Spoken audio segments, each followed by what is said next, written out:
A medical negligence complaint is one of the most serious letters a patient may ever need to write. When a patient believes that medical care may have been inadequate, delayed, or improperly handled, it is important to document the concerns clearly and professionally.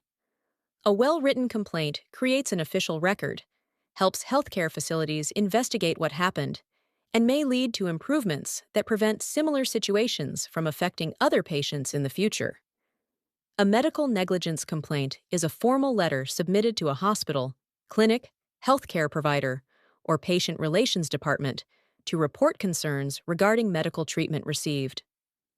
The purpose of the letter is to explain what occurred, describe the impact on the patient, request a review of the situation, and seek an appropriate response. Today, we're going to break down a professional medical negligence complaint step by step so you understand exactly how to write one in a clear, factual, and respectful manner. Sender information. At the top of the letter, we have the sender's full name, address, email address, and phone number. This section identifies the patient submitting the complaint and provides contact information for follow-up communication. Always ensure that your contact information is accurate and up to date. Date.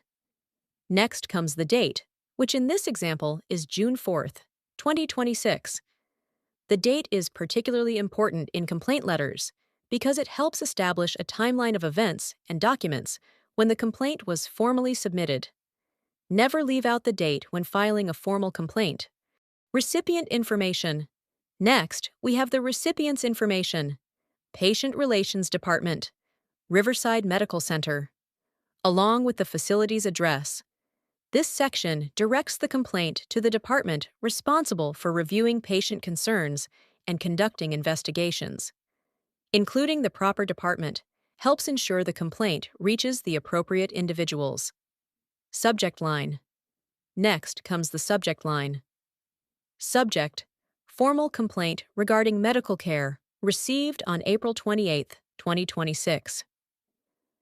This is an effective subject line because it immediately identifies the purpose of the letter and the date of the incident being discussed.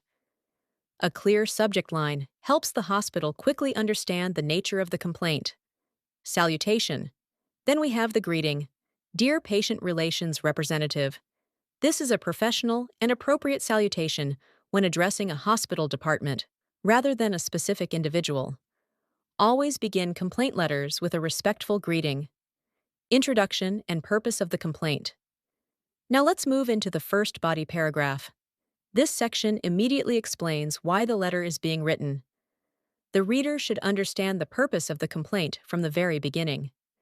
The paragraph says, "I am writing to file a formal complaint regarding the medical care I received at Riverside Medical Center on April 28, 2026.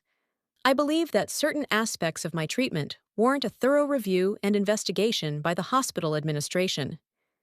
This is a strong opening because it is direct, professional, and factual. Notice that the writer expresses concerns without making accusations or using emotional language. That is exactly how a professional complaint should begin. Description of the initial medical visit. Next comes the paragraph explaining what happened during the patient's visit. This section provides the background information necessary for the hospital to understand the situation. The paragraph reads, "On April 28, 2026, I visited your emergency department seeking treatment for severe abdominal pain, nausea, and dizziness.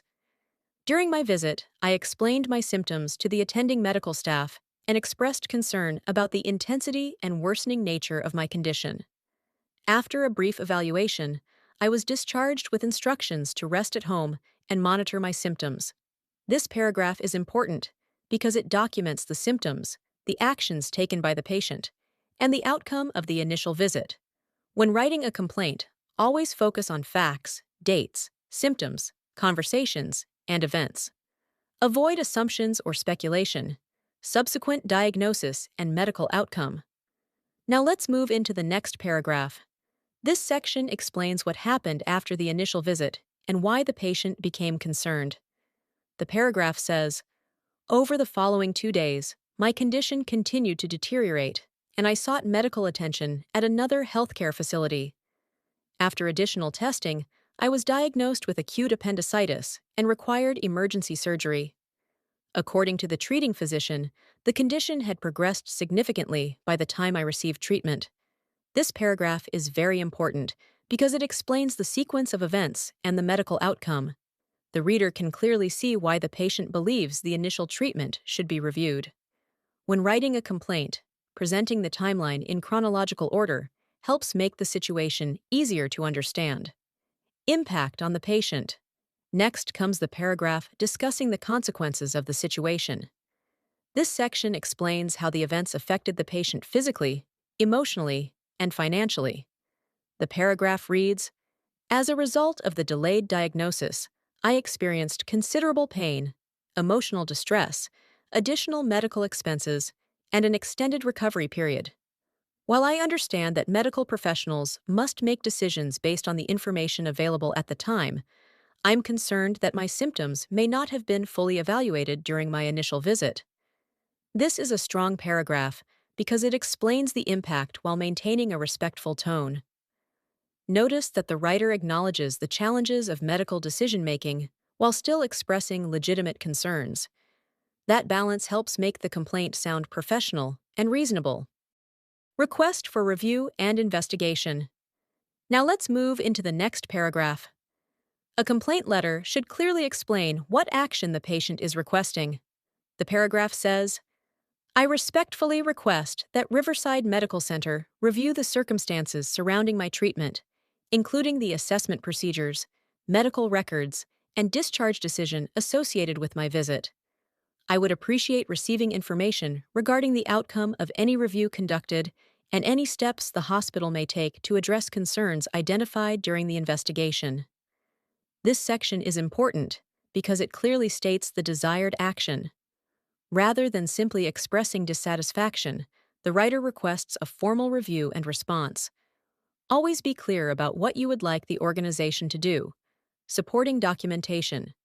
Next comes the paragraph regarding supporting evidence. The paragraph reads, "I have attached copies of relevant medical records and documentation supporting my complaint. I am prepared to provide any additional information that may assist in your review." This paragraph strengthens the complaint because it shows that supporting documentation is available. Whenever possible, include relevant records, reports, invoices, discharge summaries, or other documentation that supports your concerns. Closing paragraph. Finally, we have the closing paragraph. This section thanks the recipient and requests confirmation that the complaint has been received. The paragraph says, "Thank you for your attention to this matter. I look forward to receiving confirmation that my complaint has been received and information regarding the next steps in the review process." This is a professional closing because it encourages communication and demonstrates a willingness to cooperate with the investigation. Closing and signature. The letter ends with, "Sincerely," followed by the sender's signature and name, Rachel Dawson. If you are submitting a printed complaint letter, always include your handwritten signature above your typed name. This helps verify the authenticity of the complaint. And that's how you write a professional medical negligence complaint step by step. If this video helped you, please like, comment, and subscribe to Writing Tutorials for more practical writing guides and sample documents.